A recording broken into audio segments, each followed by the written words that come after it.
Good evening, friends. My name is Ariana, and I'm the host of the Sleepy Time Cafe, the perfect place to unwind, relax, and drift into sleep. Tonight we're going to be reading Red Riding Hood, which is honestly quite a short story, but it even has a cute little illustration. If you're watching this on YouTube, you can see the little illustration. I always remembered this story as being longer for some reason, but alas. So if you're not already in something comfy and in a safe, relaxing environment, as relaxing as you can make it, please do so now and then resume the video whenever you are ready. So before we get into the story, I just want to remind you that you deserve relaxation, you deserve peace, and you deserve safety. My only intention with these stories is to bring back feelings of safety and nostalgia that you would get from your parent reading you a book before bed. And not everyone was fortunate and privileged enough to have that experience, so we're doing it now. We're healing our inner child by hearing these little bedtime stories.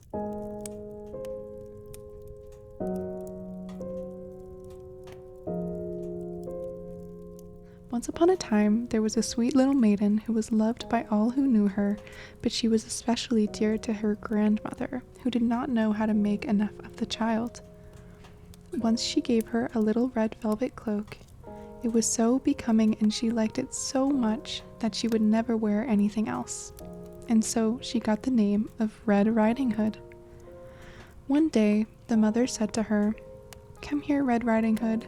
Take this cake and bottle of wine to grandmother. She is weak and ill, and they will do her good.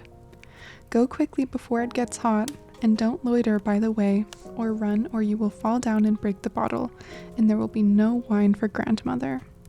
When you get there, don't forget to say good morning prettily without staring about you. I will do just as you tell me," Red Riding Hood promised her mother. Her grandmother lived away in the wood, a good half an hour from the village.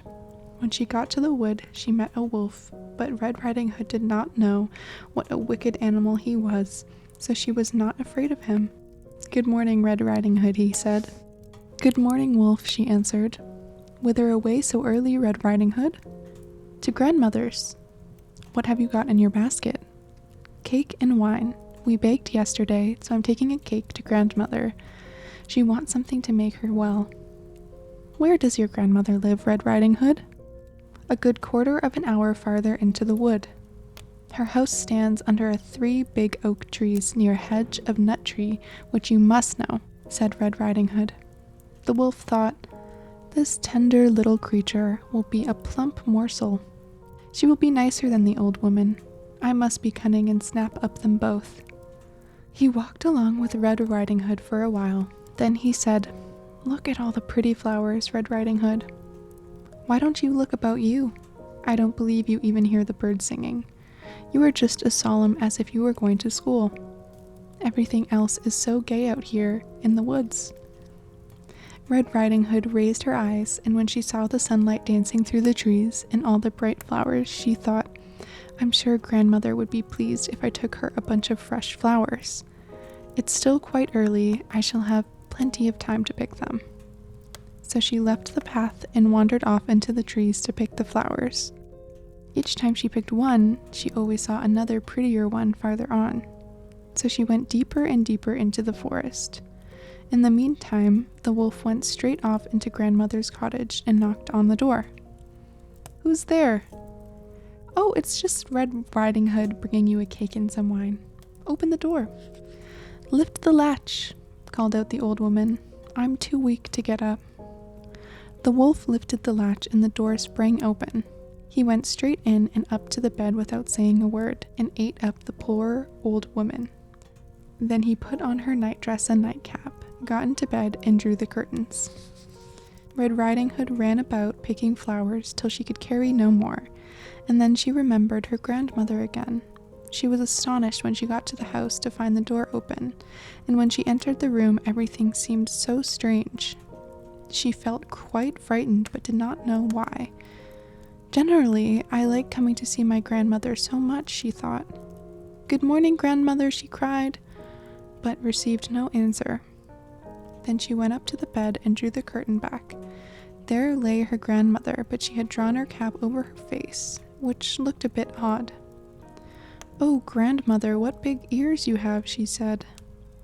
The better to hear you with, my dear. Grandmother, what big eyes you have. The better to see you with, my dear. What big hands you have, grandmother. The better to catch hold of you with, my dear. But, grandmother, what big teeth you have. The better to eat you up with, my dear. Hardly had the wolf said this than he made a spring out of bed and swallowed poor little Red Riding Hood. When the wolf satisfied himself, he went back to bed and was soon snoring loudly. A huntsman walked past the house and thought, "How loudly is this old lady snoring? I must see if anything is the matter with her." So he went into the house and up to bed, where he found the wolf fast asleep. "Do I find you here, old sinner?" he said. "Long enough I have sought you." He raised his gun to shoot when it occurred to him that perhaps the wolf had eaten up the old lady and that perhaps she still might be saved. So he took a knife and began cutting open the sleeping wolf. At first cut, he saw the little red cloak, and after a few more slashes, the little girl sprang out and cried, "Oh, how frightened I was! It was so dark inside the wolf." Next, the old grandmother came out, alive but hardly able to breathe. And Red Riding Hood brought some big stones in which they filled the wolf, so that when he woke up and tried to spring away, the stones dragged him back and he fell down dead. They were all quite happy now. The huntsman skinned the wolf and took the skin home. The grandmother ate the cake and drank the wine in which Red Riding Hood had brought, and she soon felt quite strong. Red Riding Hood thought to herself, "I will never again wander off into the forest as long as I live, when my mother forbids it." The end. If you're still awake at this point, I just want to discuss a little bit of that book, because I don't remember it ending like this, and I'm kind of sorry. Yeah. These are, is Grimm the name of the author, or is it like all the stories are like kind of Grimm? Because I genuinely have no idea, man. All the stories just seem